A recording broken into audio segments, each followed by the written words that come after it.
with the foundation of civil engineering, we can adapt to many other fields across all the domains of engineering. So this is one of the important things for all the students to know, that civil engineering will provide you with the basics required for any type of engineering. And if you see,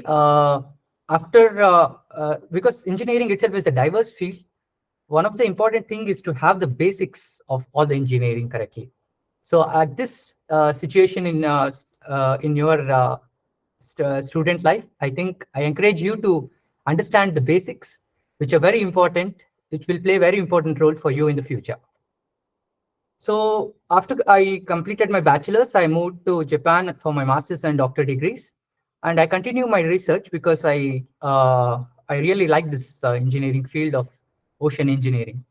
And in this process, I understood many things which are essential for the renewable energy sector, because we talk about renewable energy, but how practical it is and how difficult it is to challenge these fields. So it's important to go by step and understand what it needs to actually solve the big problems of energy. So before I move into the main lecture, I would like to give a brief introduction about our institute. This is, I belong to the Institute of Ocean Energy, Saga University. This is one of the only institute in Japan which is really dedicated to only ocean energy. There are very few research institutes like us in the whole world which dedicates itself to ocean energy. And we actually develop elemental technology, which is essential for converting it into a practical solution. So our focus is on addressing global environmental issues from the point of view of ocean energy. This is our satellite campus where we have our experimental facilities, and we also conduct a lot of model scale experiments in this facility. The brief history of our institute, it started in 1973 as a small laboratory in Saga University, and then a simple apparatus was set up to convert ocean thermal energy to electrical energy. So it was a very simple laboratory, and from there, it has actually grown to include various parts of energies from ocean. For example, the wave energy was part from 2005, tidal energy from 2014, and recently, 2017, we started with the offshore wind energy. And I belong to the offshore wind energy part of the institute. So the three main departments is the Ocean Thermal Energy Department, Ocean Fluid Energy Department, and Interdisciplinary Research Department. As we see here, in the Ocean Fluid Energy Department, we have a division of wave energy, tidal energy, and offshore wind energy. So I belong to this division of offshore wind energy. Of course, I also collaborate with other professors in other fields and also conduct my research in other fields as well. So we have overall of 29 researchers, including full-time faculty of 15 full-time faculty, 11 collaborating professors, and 3 postdoctoral researchers. So the location and facilities is, we have 2 facilities, mainly in Imari and Kumejima satellite. This is in Okinawa Prefecture. And we also have the headquarters in Honjo of Saga City. So the experimental plant at Kumejima is basically a feasibility test center, which was established in 2014. As we see, we have various facilities which can be operated by all of us.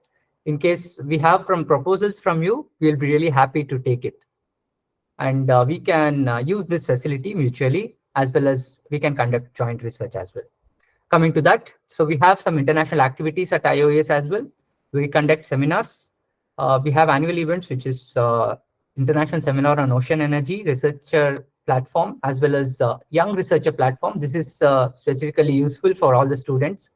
I think this will be very interesting for all of you, because it's a paid, the funding for this will be provided for the flight as well as accommodation in Japan for 10 days.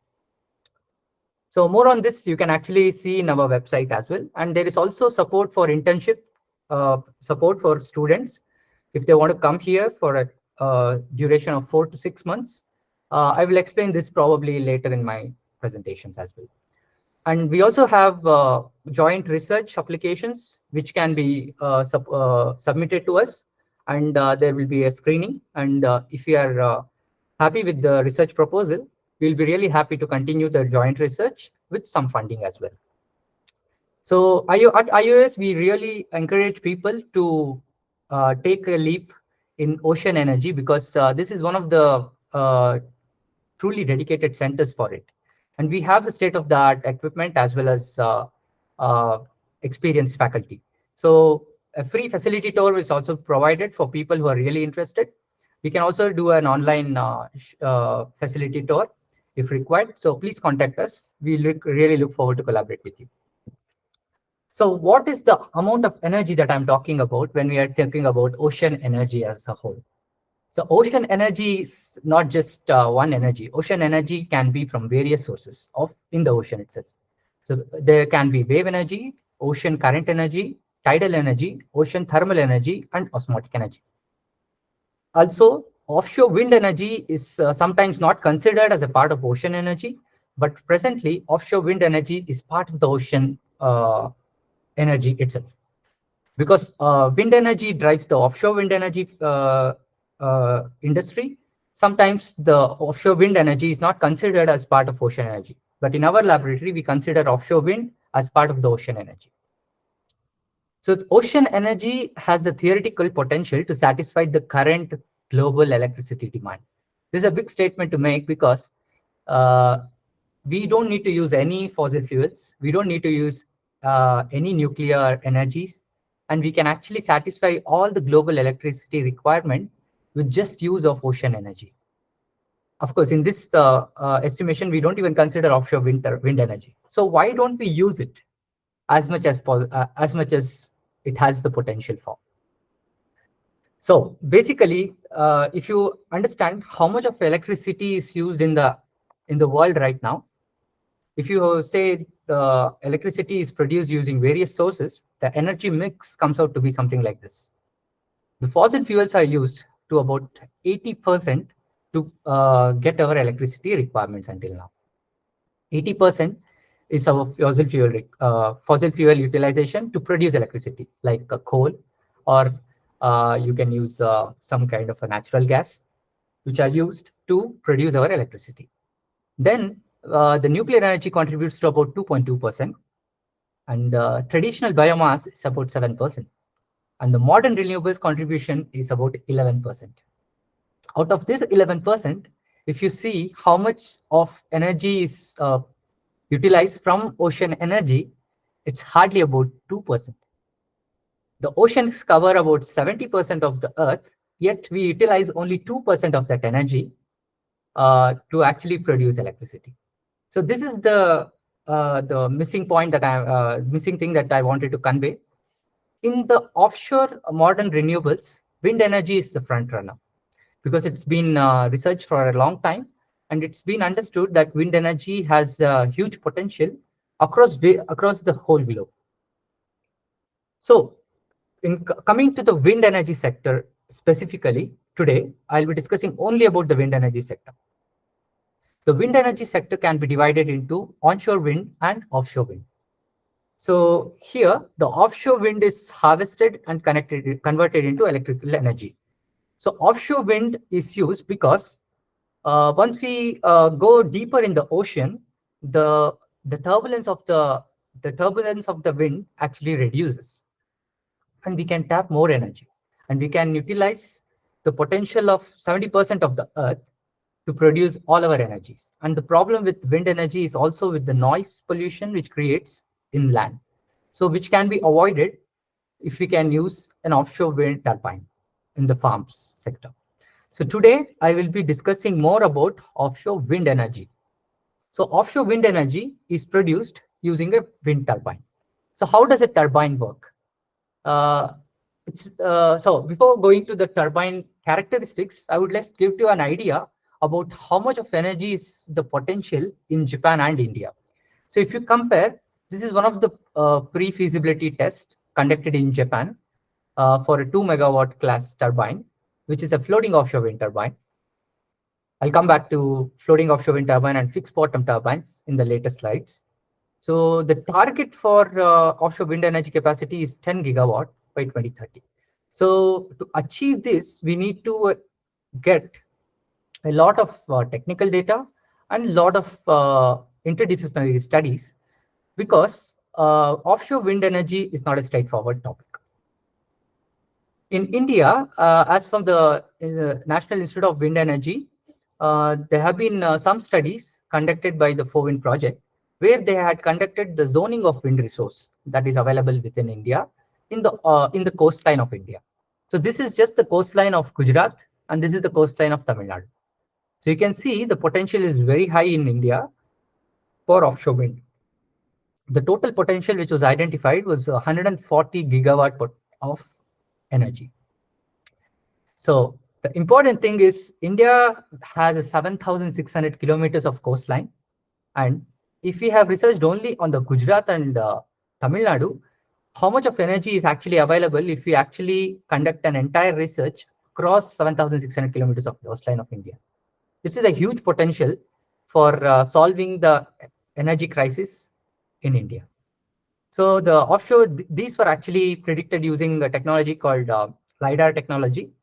And the target of 30 gigawatt offshore wind capacity is the target that's announced by our government by 2030. So how we achieve that is using a wind turbine. So basically, let's get into some simple things about how does a wind turbine work.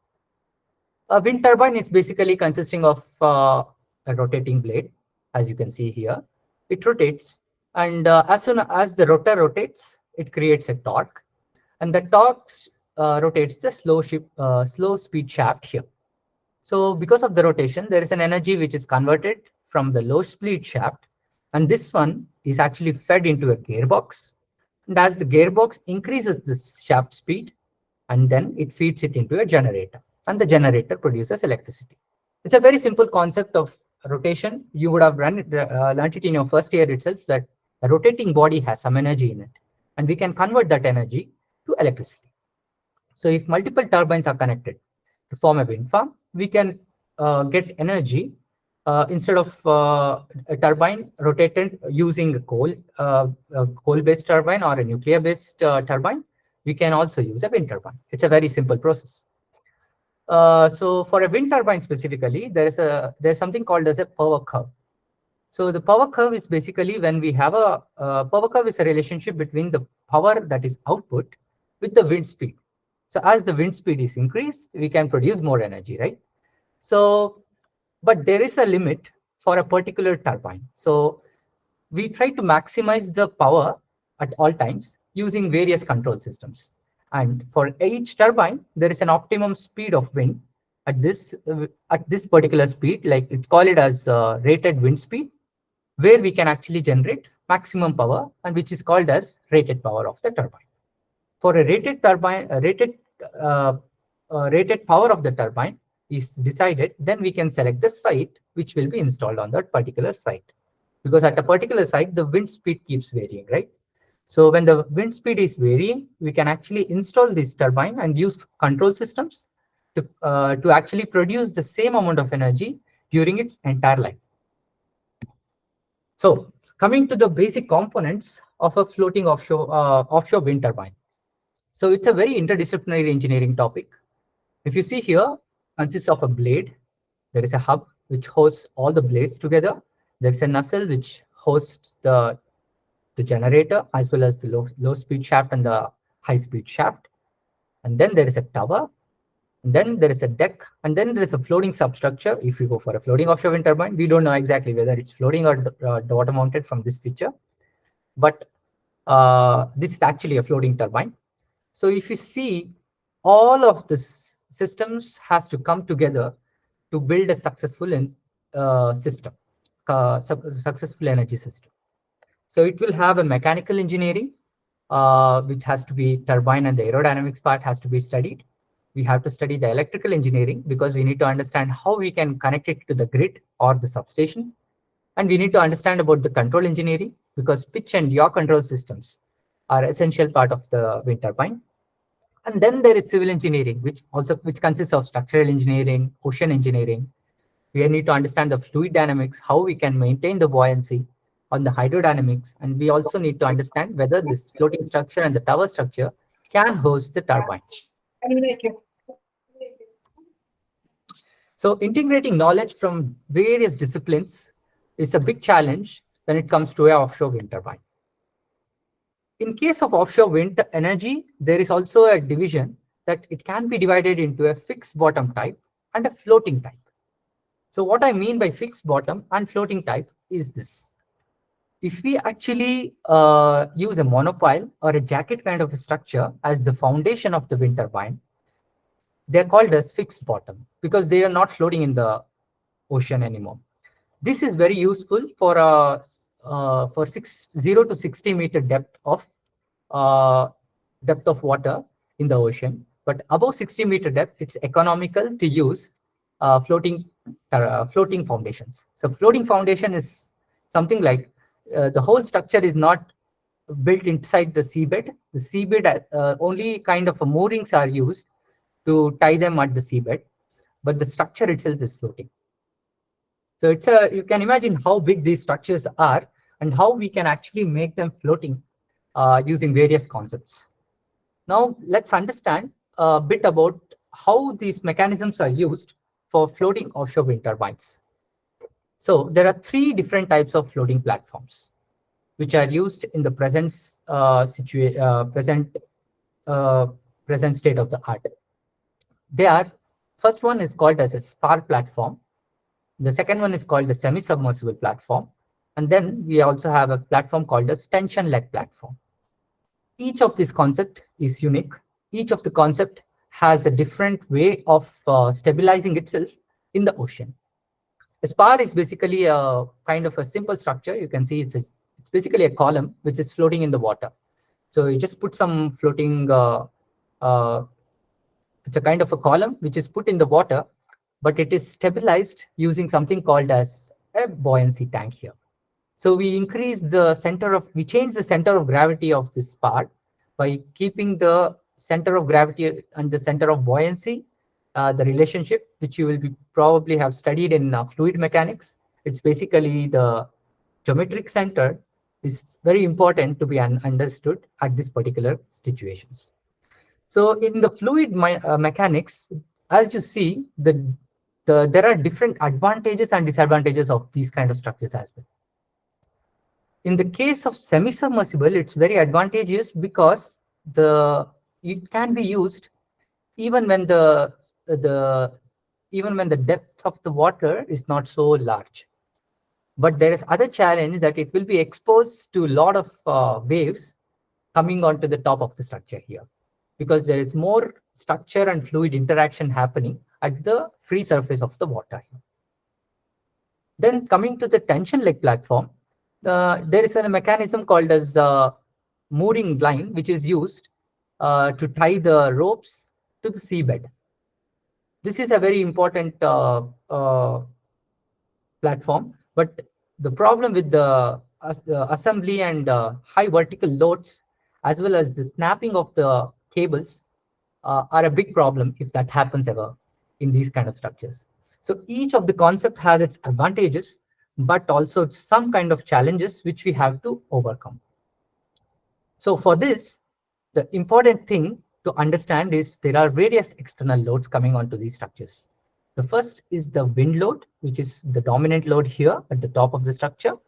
Then we also have the wave loads coming onto the floating structure. And we have the water current load coming on the floating body itself. And we have the mooring loads, which are coming to the structure because it has to be tied to the seabed. There are other loads as well coming to these structures in case of extreme turbulence, extreme wave cases, typhoons, tsunamis.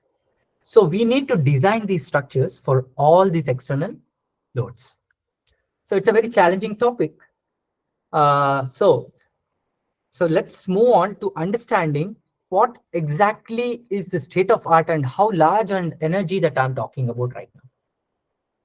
The energy that we are discussing right now, it's basically about megawatt classes. So if you imagine 1 megawatt can actually provide an energy for about 1,000 households. You could say roughly 1,000 households. So in the case of a wind farm, if you have a 5 megawatt or a 10 megawatt turbine, it can actually provide energy for about 5,000 households. So it's not a very small amount of energy that it can produce, even with a single turbine. But the idea is to connect all of them and make it into a wind farm. So wind farm is basically equivalent to a nuclear power plant or a coal power plant, coal-based power plant. So the main idea for offshore wind turbines is to increase the sizes at the same time taking care of the energy requirement as well as the structural integrity. So to understand how large it can be in the future, we can just see a turbine which is about 5 megawatt is actually the wind speed, the diameter of the blade is actually bigger than an Airbus 380. So if it's something like an aeroplane, it's bigger than an aeroplane. So these are the, just to get an idea that these are the huge structures, which are mega structures, which are targeted to overcome this. And recently the target is to achieve wind turbine growth by 15 megawatt by 2030. So 2030 is the target, but recently a company already produced this kind of a wind turbine, 15 megawatt wind turbine. A single wind turbine which can produce 15 megawatt.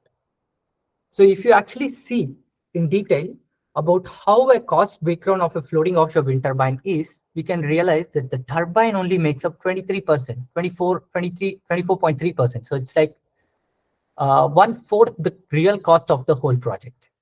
So developing only the turbine technologies will not be a solution for offshore wind turbines. But we need to think about all the other technologies which is coming to it. And we need to understand the balance of the system to achieve it. And the important next cost that is most important is the substructure and the foundation cost, which is about 27% of the project. So 27% of the cost is actually because of the substructure and the foundation. And this is a huge cost when it comes to the initial deployment of these kind of structures. So we need to lower it by innovation and achieving balance between various systems. How can it be done?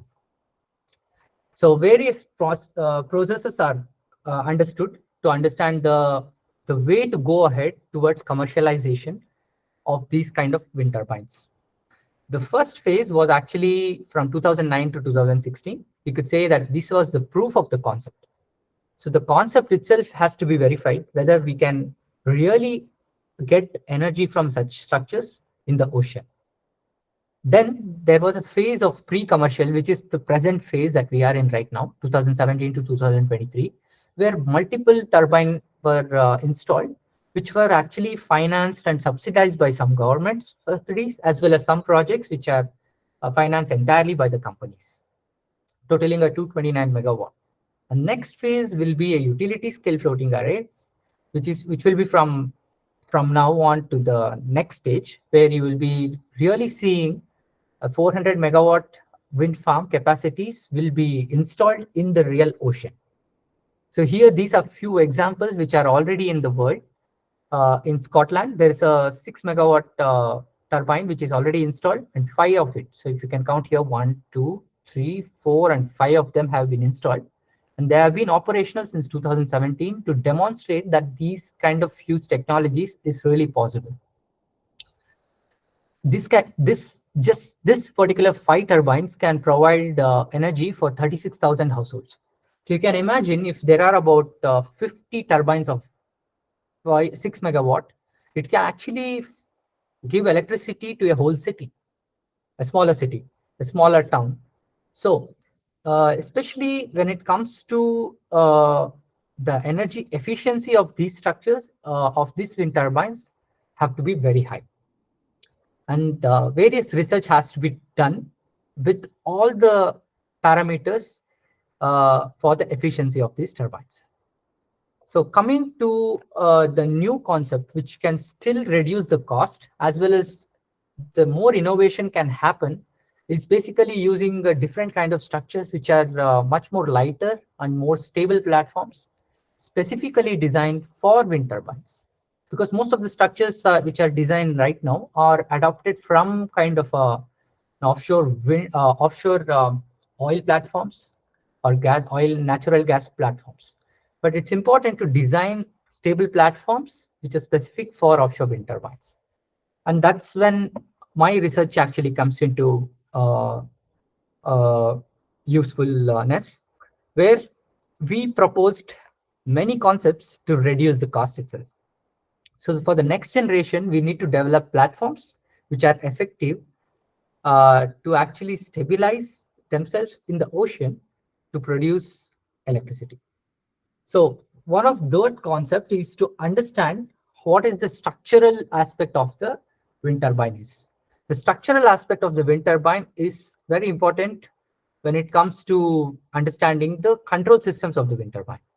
So the various wind turbine systems collapses have happened actually, and we have some data as well. But why a wind turbine fails? Based on this, we need to develop methodologies and simulation techniques to avoid such failures, which you can see in the left side of this. So a huge turbine, if it fails, it's a lot of loss of economy. And we cannot afford to do that when it comes to megastructures. So this is a basic introduction to one of the research topics which I was involved in, to understanding and developing a numerical technology where we call it as dynamic coupling analysis. Dynamic coupling analysis is when we couple the entire system as one and not just solve separately for a wind turbine, separately for the tower, separately for the floater, separately for the mooring. That's not going to work. What is going to work is when all the systems come together and integrated, and we proposed a coupling technique to understand what exactly happens to the structure when under response of the structure during coupled analysis. So the coupled analysis can actually can be defined when you have the platform motions as well as the motions of the wind turbine, which are happening at the top, combined together, and you can actually see the difference between only a wind turbine and when the turbine is actually hosted in a floating offshore wind turbine. So floating platforms are used to use to model uh, the complex phenomena of hydrodynamics, and the aerodynamics phenomena is modeled using using this particular kind of a model, which is called as the blade element momentum theory models. So basically, all you need to understand is the coupled analysis is basically when you have to couple the aerodynamics and the hydrodynamics together, which is a very challenging process for any engineer, because the in the time domain, when you are coupling the two systems, there is always a dynamic analysis. So you cannot actually treat them as separately, and it will cost a lot. The computational cost is very high. So we need to design some techniques which are cheaper and which are also important to understand that this is just not simulation, but also some kind of experimental validations. So one of the validations which we conducted was to develop a simulation technique, and we compared our models of flexible and rigid, and we can actually prove that our simulation code is validated with this kind of a difference. There is definitely difference between the simulation code, between the flexible and the rigid kind of structures, but the good thing is the simulation code can takes less time to predict the same motions almost. So it's important to think about the cost of computation, cost of simulation when it comes to understanding the platform motions.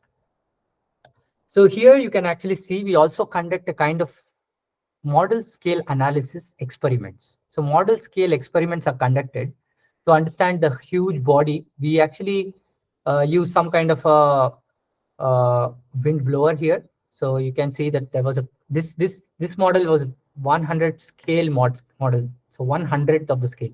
So if you multiply the diameter of this one into 100, you will arrive at the real scale of the real model size in the ocean. So this we conducted in various experimental facilities, and we can actually understand whether they really function in that particular fashion, or whether we need to improve a particular methodology or a particular platform to suit the same conditions. So firstly, we built a wind blower, and then we also conducted some experiments with the wave and wind together. So another important thing is to understand the flexibility of these structures. So because we have if we have a flexible structure, we can actually reduce the cost drastically, and we can actually reduce the cost of floating platforms drastically. So this was one of the structural, from a structural point of view, we demonstrated the flexibility, how it can actually affect the structural response. So if we design a rigid structure, it will be heavier, but at the same time, it will be really strong, and it doesn't have vibrations, the structural vibrations. So you can see that the blue line here. But if you have a flexible body, then there will be structural vibrations as well. So when it comes to the structural vibrations, we need to understand, when we design flexible bodies, if we design it for the structural vibrations, we can actually attain uh, a cheaper floating platform. However, it's a very challenging process. It's not as straightforward as it seems, because the response of high frequency structures due to the tower and floating elasticity was found. And we can actually see that this is about 3.2 seconds, which is basically telling us that we cannot forget the elastic component of these structures when we analyze the structures as well. So we are also involved in elastic plastic analysis of some kind of the structure, and we understood that there is a critical location where usually collapse occurs. And in one of my studies, we found out that this is the junction between the tower and the floater. So we call it as a tower base, is actually the place where the failure occurs. And the failure occurs in such a fashion. So we can actually develop simulation codes which can actually predict the collapse, not just at the collapse, but what happens after the collapse. So what happened after the collapse is something like this. So the floater actually goes in a different direction, and the tower itself goes in the different direction. So if we analyze these things, we can actually come up with a better structure which can actually overcome these things. So we need to develop such methodologies to understand our structure is safe or reliable. So coming to a very important topic which we discussed now, there are various control systems which are used in a wind turbine and a floating offshore wind turbine. So the maintenance is another aspect which you need to consider when we have these kind of structures. The solution is to use a kind of single point moored floating structure. So what's exactly a single point mooring structure? The yaw control system is when the direction of the wind changes, the top of the nacelle part, the top part of the wind turbine actually rotates and aligns with the direction of the wind. So in the case of floating offshore wind turbines, if we have a single point moored system, it is possible that if the wind flows from this direction, then the structure itself aligns in the direction of the wind, and we can avoid using this yaw control system. So we don't need to use the raw control, and we can actually save cost. The cost saving is essential part of all the studies. So this project was proposed by us, especially for floating offshore wind turbines. And this will not be useful for land-based, because in land-based we need to use yaw control system. But for the floating turbines, we can actually use a single point mooring system and align the floating structure in the direction of the wind. So we actually conducted kind of an experimental model. So you can see that these models are 1/200 scale models in the tank. So this is a this is basically a structure like a spar structure, which I discussed previously, and this one is a semi-submersible structure. So when the wind actually, so we actually conduct experiments, we scale down the model and we build the model, and when we keep the model in the test circulating water tank, and then we start the wind and see what happens. And we measure the movement using something kind of various kind of measuring devices. So these are basically like a tracker, and these are cameras which can capture the motion of these uh, tracker. They track the motion of the tracker. So you can see here when the wind starts blowing, you can see the single point mooring is here, and this particular structures, the turbine starts rotating, and it will actually automatically align with the direction of the wind. And we don't need to use any control system here on the top of this. So we can actually save on the control system as well as uh, use the wind direction and the ocean itself to align with the direction of the wind. So these kind of mechanisms can actually lead to some new innovative structures. And we can actually find that for a kind of spar, it takes the response time is very fast. It aligns with the wind direction very fast. But for the semi-submersible platform, it takes a longer time. And in this case, we don't have any current which is coming onto the structure. So there is another problem in the ocean is there is also ocean currents which are part of the system. So in this tank, we can also generate current. And we have actually conducted this for various experiments. And these experiments actually revealed that under normal conditions of current, the structure can align with the direction of the wind. And this can be a very good solution to reduce the cost, and also use single point mooring systems for floating offshore wind turbines. So in continuation of this particular study, we developed the numerical simulation code using two rigid body systems. It's very simple mathematics of, you could say, anybody who has studied basic physics, which is force is equal to, it's basically Newton's second law, right? Force is equal to mass into acceleration. So this is my force, and this is my mass into acceleration. That's it. My mass into acceleration in the surge direction is equal to the total force in the surge direction. As simple as that. So when we have these models developed, we can actually do the simulations and we can verify with our experimental code. And this particular equation of motion was proposed by us, and we can actually see that one of the challenging factors is to understand the damping of the structure when it's moving. So damping is basically this B. So when we have the damping coefficients can be obtained using such kind of an experiment, and we can actually determine the added mass and the damping coefficients of these structures by conducting the experiment directly in the small scale and convert them into the real scale values and use that real scale values to understand what happens if we use these kind of structures in the real ocean. So the target is to use these structures in the real ocean by conducting such uh, model scale experiments.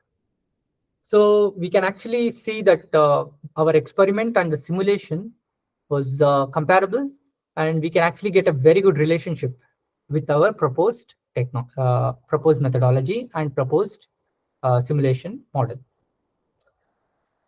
So the next thing what I wanted to discuss is various concepts are used now in the present scenario to solve the cost problems. So various concepts are like, one of the concept is called as optiflow, where the tower is no more straight. The tower is actually an inclined body, and this particular location is the single point moored system.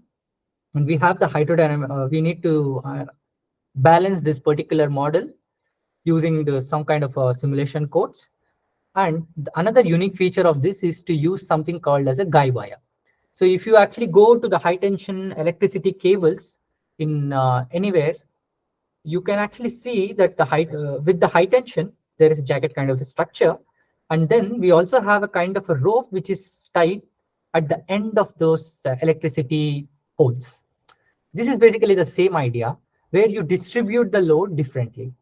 So the stiffening tension, which is reduced by the guy wire, will actually transfer the load coming onto the tower at various locations. So we can actually reduce the amount of reduce the size of this tower, as well as the vibrations can be reduced. So to verify this particular concept, we also conducted some simple experiments. And this is 160 scale model. So you can actually imagine it's a very big model. And to produce the effect of the wind turbine rotating, we proposed a new method called as a ducted fan, which can actually simulate the thrust force which is coming onto the top of the structure. Thrust force is basically the force which comes because of the wind direction, wind flowing through the turbine. So this is called as a real-time hybrid testing, which is a new kind of a testing technology for wind turbines, as such as floating offshore wind turbines. So we applied this for understanding whether the weather vane performance of the turbine is achieved or not. And we could, this is basically like a kind of an experimental setup where we keep the model here and we start the wave making from this side, and we have a wind blower which is kept here. So based on the wind characteristics and the wave characteristics, there is a response of the particular structure, which is tracked using motion capture system. And we found out that it's possible to actually obtain the slow drift damping, as well as good relationship between the model scale and the real scale, using such kind of a forced oscillation tests as well. We actually could get it in a kind of we could develop a device which actually conducted the force simulation, as well as get solution to actually automatically understand what will happen in the real scale scenarios. So you can see here in the real scale scenarios, if we use our simulation code from the experiment point of view, it's the black line. But when we use without the slow drift damping coefficient, the solution actually diverges and it never converges. But when we use with the slow drift damping coefficients, we can see that it is closer towards the experiment. So with each experiment, we understand that there is a new phenomena which is happening, which was not explored previously. So if we take a risk of installing them without conducting research, it is a big risk. So we need to evaluate all the challenges that is coming onto this structure, and we should understand the various aspects of it, which may not be evident when you actually see that, okay, we may probably say that once we have the structure, it should actually align with the wind direction, but it's not so. We really have to verify that it really happens, and then only we can move towards saying that this technology is actually feasible.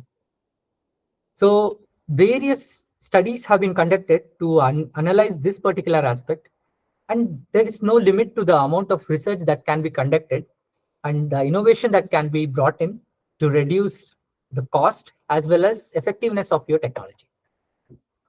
So one of the new concept that we are working on right now is various kind of vertical axis wind turbines as well. So these are the structures which looks a little different than the horizontal axis wind turbine. So they are in the vertical frame, and when the wind starts blowing, we have this turbine rotating. This one is rotating in the clockwise direction. This one is rotating in the anti-clockwise direction. So this is another new phenomena which we need to solve and understand the basic physics of it. The basic physics will actually help us to design these turbines effectively. And now these new concepts are developed across the globe, because every company will come up with a new concept and they particularly invest on a particular concept.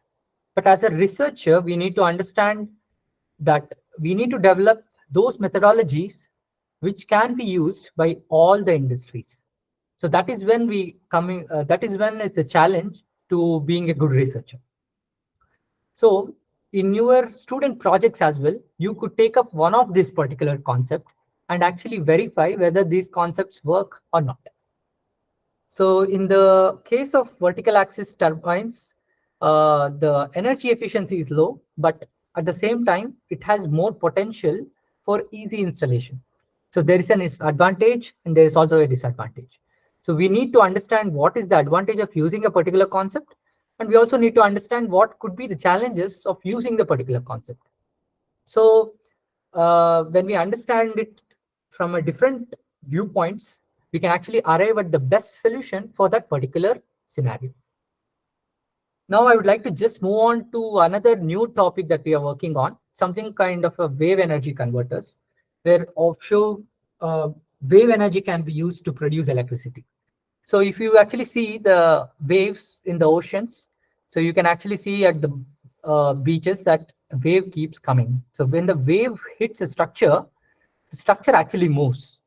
In this particular case, we actually move a simple kind of a spar body, and then we actually let this particular structure float.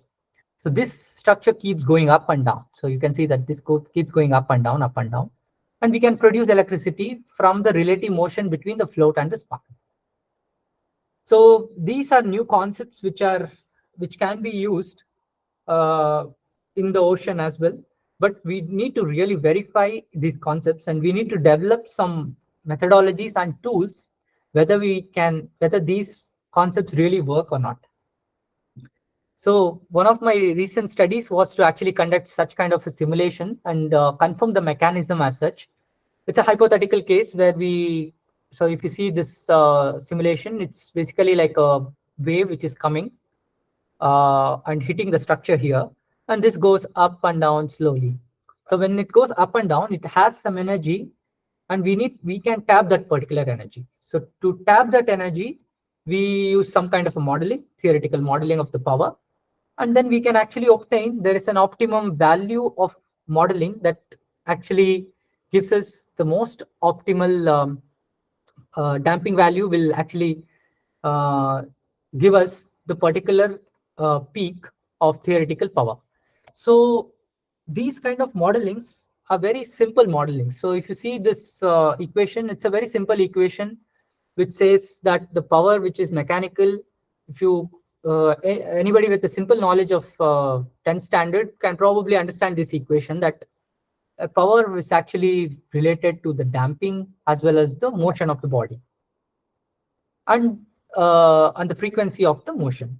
So it's a very simple model, but it actually gives us a lot of idea whether these concepts can be used or not. So once we understand these concepts is useful, then we can actually build such kind of a models and test whether this concept is feasible or not. So this is basically the experimental model that that we have recently developed, which we want to actually test in the sea. Before that, we actually test it in the tank.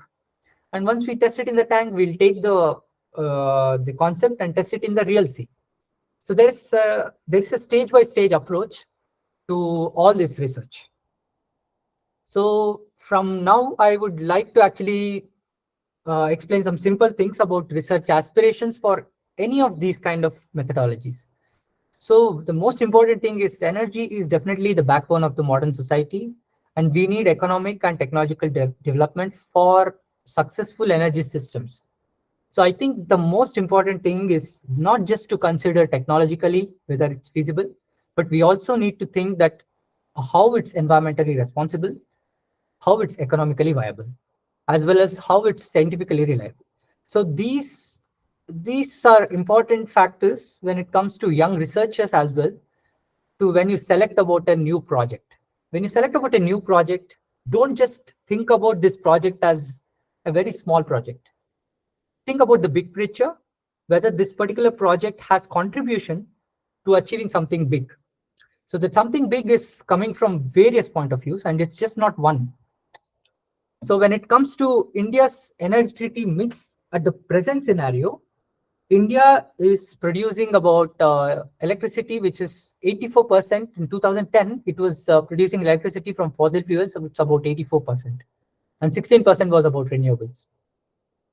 There's a rough estimate of in 2020, it has come down to 77%, and the renewables have contributed to 23% in the 2020. And the target for the government is 50% renewables by 2030. This is a big target to achieve by 2030. But without innovation and without out of the box thinking, I think this kind of target is impossible. So we need to conduct research which are elemental at the same time, which is useful for the commercialization purposes. So I think I'll basically take this opportunity to motivate you to solve at least some kind of a sustainable development goals. So these are the goals which are proposed by UN. And when you conduct a research, please make sure to actually see whether you are achieving these at least goals, some of these goals at least, to when you are actually solving a particular problem or when you take up a research project. So with the present research topic that I have, we can actually we have an opportunity to solve at least 8 of the sustainable development goals.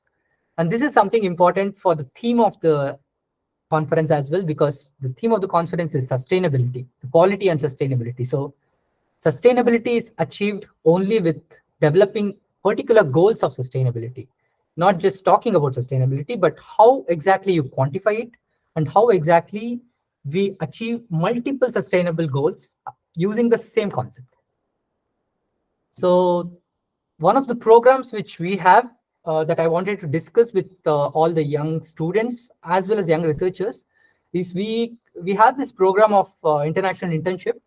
It's for a duration of 4 to 6 months, and we can actually support the young researchers coming to Japan, coming to our university for conducting research with us, with the kind of what do you say, travel expense as well as some kind of an accommodation for the entire duration. If your proposal is basically, we need to have a nice proposal, and then if the proposal is accepted, we need to fund you to come to Japan and spend 6 months, 4 to 6 months, and then conduct your research. And you can also use our facilities to conduct all this research. So please have a look into this program that we have. And for more details, you can just send me an email. I would be really happy to discuss any of this with you in the future as well. Yeah, thank you very much. I would like to conclude by telling a simple quote, which Albert Einstein said, "I have no special talents. I'm only passionately curious." So it's important to be curious, and I think the path will be clear for you all of you. Yeah, thank you very much.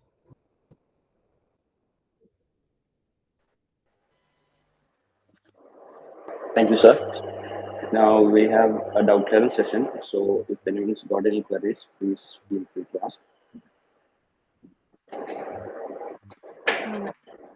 Sir, I have a doubt related to the topic which you have discussed earlier. You have told that we can establish the turbines in the ocean. So, is there any spacing limitations that we have to provide for installing the turbines in the ocean? Yeah, I think it's a very good question. Thank you, ma'am. Thank you for the nice question. So if you see here, the spacing between the turbine is actually a very important aspect. The distance between one turbine and the turbine which is backside. For example, to give an idea, this particular turbine, if it's exact, there's one turbine which is again here, and the wind is flowing from this particular direction. The turbulence which is created, we call it as the wake interference in this case. It's the wake which is created by the turbine behind the turbine. Okay. And that turbine wake actually affects the the turbine which is in the backside. So Yes. there is various studies about what should be the optimal distance as well, and the layout of the wind farm. And the suggestion is usually to use somewhere around 6 times the diameter of this particular say. So for example, 6D. So if the diameter of this particular turbine is, I mean, 5 megawatt class is about, you would say about 120 meters. And if you have a turbine installed 5 times the diameter of that, then you will not have any effect of it. So we need to be really considering this from a point of view of a wind farm rather than a single turbine. You're absolutely right about that. Yeah. So the thing is that size of the turbine also will be depending upon some of the factors. Yes. So is there any particular parameters which we have to look into to Yes. determine So, the size? yeah, for the case of the turbine, for example, if we are looking for a 6 megawatt class turbines, the diameter, the area of the rotor which rotates is proportional to the amount of energy it's produced. So it's directly proportional to the diameter square.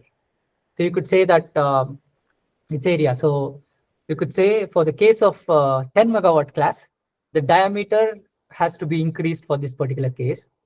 But if you have a 8 megawatt turbine and instead of 5 6 megawatt turbines, you can also have a 3 8 megawatt turbines, right? So Number that's can be increased. these are the combinations and the optimization. So it's a multi-point objective problems which has to be solved when it comes to wind farm design. Okay, so we will have to do some optimization Yes, test, and then yes, only we'll be able to yes, determine the yes, size and the spacing. yes, yes. Okay. The space is actually most of the space for these situations for offshore wind turbines is actually based on how much the land the government is ready to give you in the economic zone. So Yeah. if the economic zone is huge, especially for a country like Japan, I think the economic zone is the exclusive economic zone is huge. So they don't have the problem of the ocean resource as such. Yeah. Even in India, I think it's not a big problem because we have a huge coastline. But this will be a problem for kind of a smaller kind of area, and that's why this technology, I think it's very useful for Japan and India. That's why I think. We have some coastal regulation zones, that is zone 4. So deep into the ocean, we will be focusing on that CRZ 4. So Yes.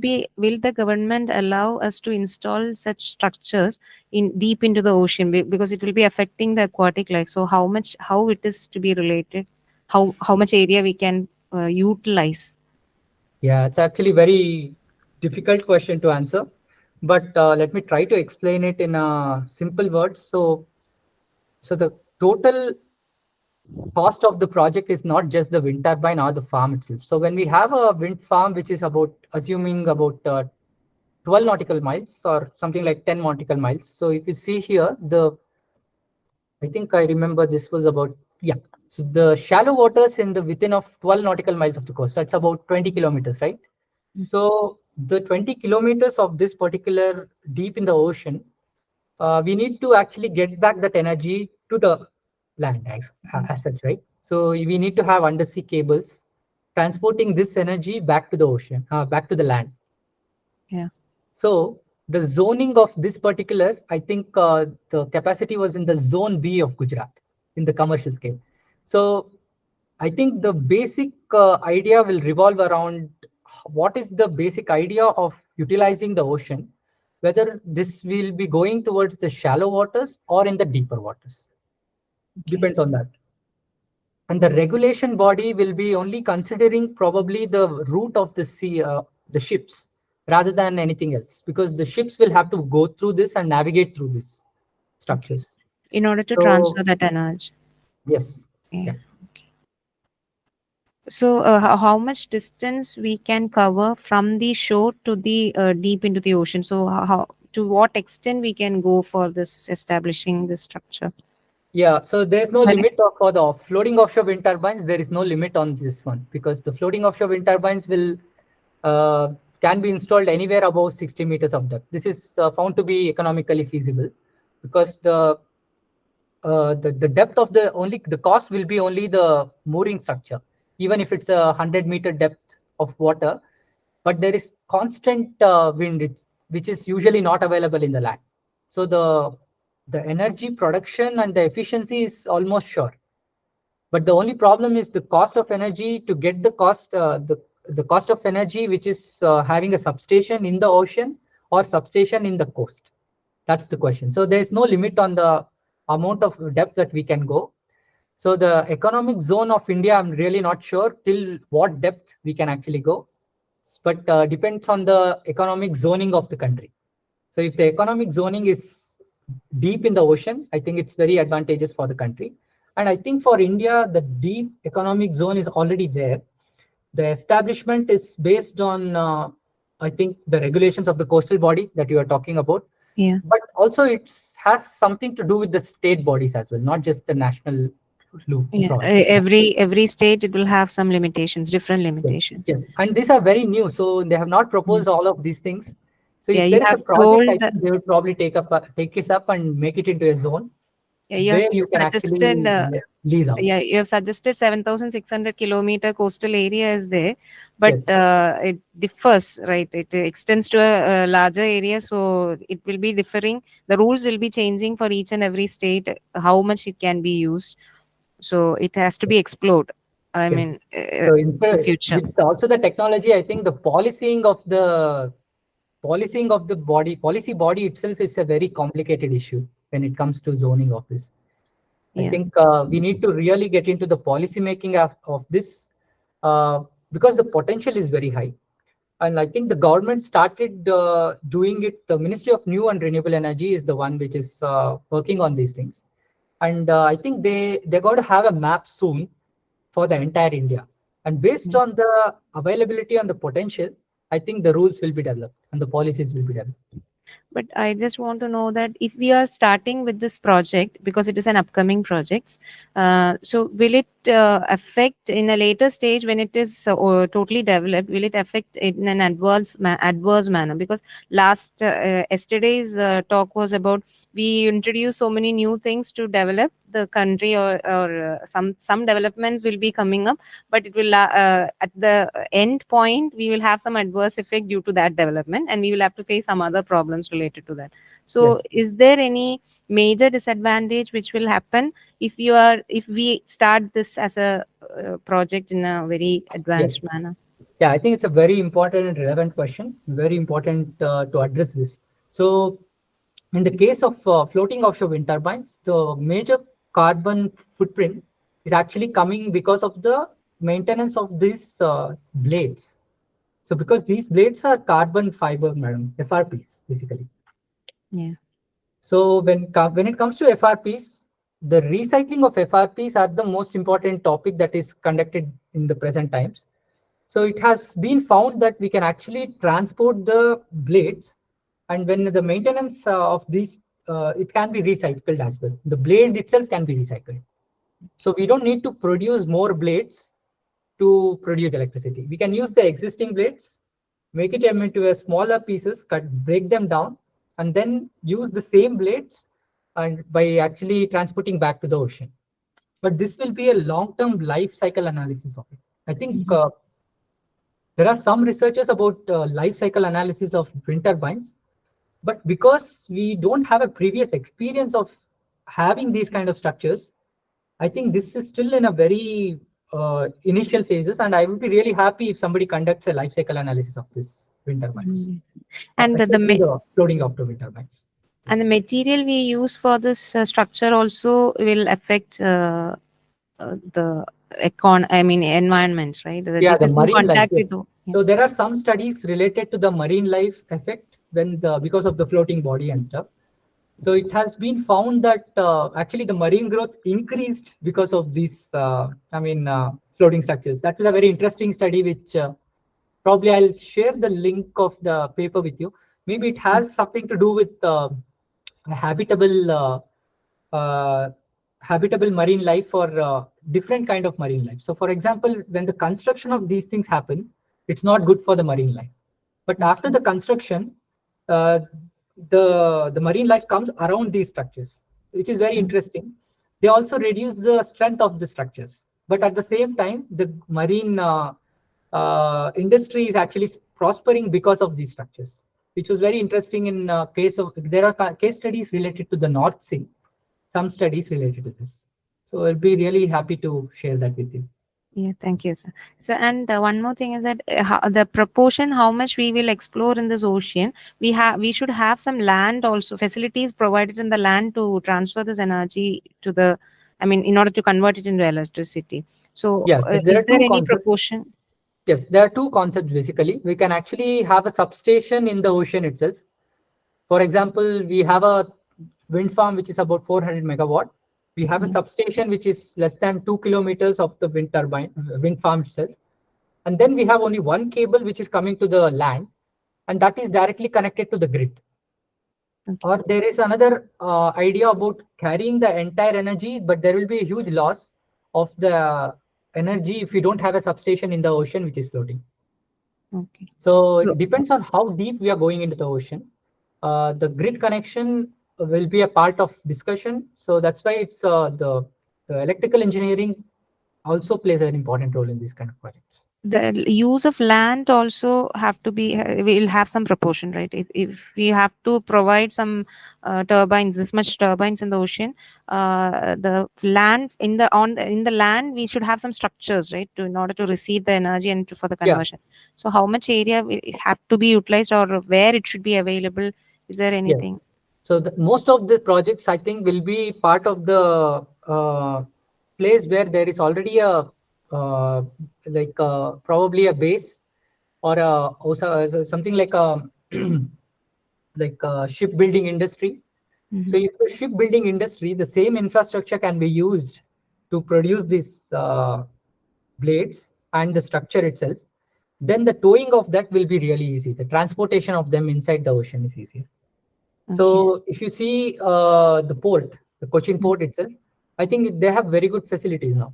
I mean, most of the ports which are coming new in India, they have this bigger vision of actually assembling these kind of structures in the port and then towing to the site. Yeah, So yeah, this is a big discussion as well when it comes to towing the structure and the transportation of the structure. We cannot probably construct it at somewhere else, build it somewhere else, and then take it to the port and then transport it. That will be really costly. We need to probably manufacture it at the port. That's the yeah, best thing. you are telling about the warehouse type. That is, some place have to be there for the manufacture of the turbine parts, and then we have to go and assemble it. No, I'm asking about that energy transfer of, I mean, converting that energy which we have generated there into electricity. So some land facilities have to be provided, right? Some structures on the land have to be provided in order to convert that energy into electricity. So for that, what is the provisions to be provided on the land? I think it's So similar to any other thermal, energy, this one, right? I mean, even in the coal plant and stuff, we need to have a substation, right? yeah, So the same substation can actually you be can at the utilize. coast, as well as the same substation can be in the ocean in this case. And we can actually connect it directly to the main grid of the city from the Okay, ocean. Yes. okay. Thank you, sir. Thank you. Thank you so But there much. will be I mean, the problem is not just because the main grid will be probably based on hydroelectricity power or a nuclear power or a coal-based power. So the problem will be to match the substation standards of that particular energy source, and that will be part of the electrical engineering challenges. Yeah, that is what I meant. Because is there any difference for the structure which has to be provided for the It's the energy? same. It's the same. It's Oh, no they will have to different. match some of the things have to be matched up. I mean, Some of the things probably more to do with the I think the functionality of the substation, but not to a drastic extent. It's more to do with the software part of it, I feel, okay, okay. because the control systems which are required for a wind turbine is a little different from the control system which is used in a different kind of maybe nuclear based wind farm, Oh, nuclear based electricity uh, power system. Yeah. okay. Thank you, sir. Can you share your mail ID in the chat box so that we can get some reference from you later?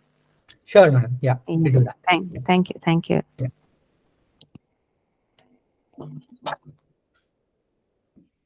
Yeah. Good morning. It's my indeed esteem and privilege to deliver a word of gratitude on this morning. First of all, let me thank God Almighty for making this a very successful occasion. We're all extremely grateful to the chief guest of the session, Dr. S. Sharath, Assistant Professor, Faculty of Engineering, Institute of Ocean Energy, Saga University, Japan, for sparing his valuable time and giving us a vast exposure on emerging technologies in ocean renewable energy towards a carbon-free society.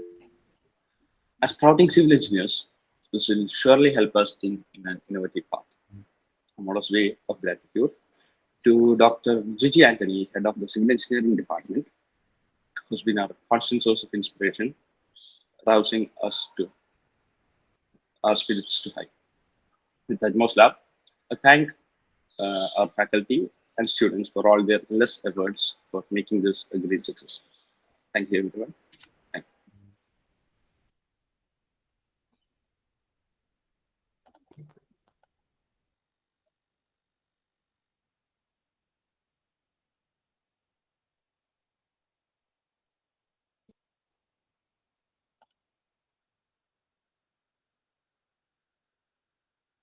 Thank you, sir.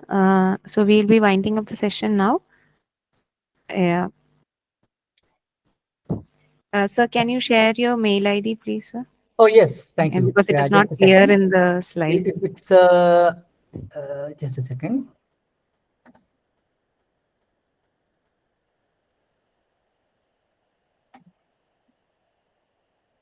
Yeah, this is my email ID.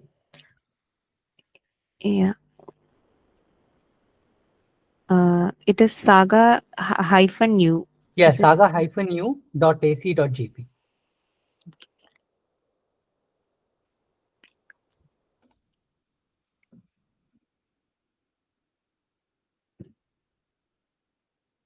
Thank you, sir.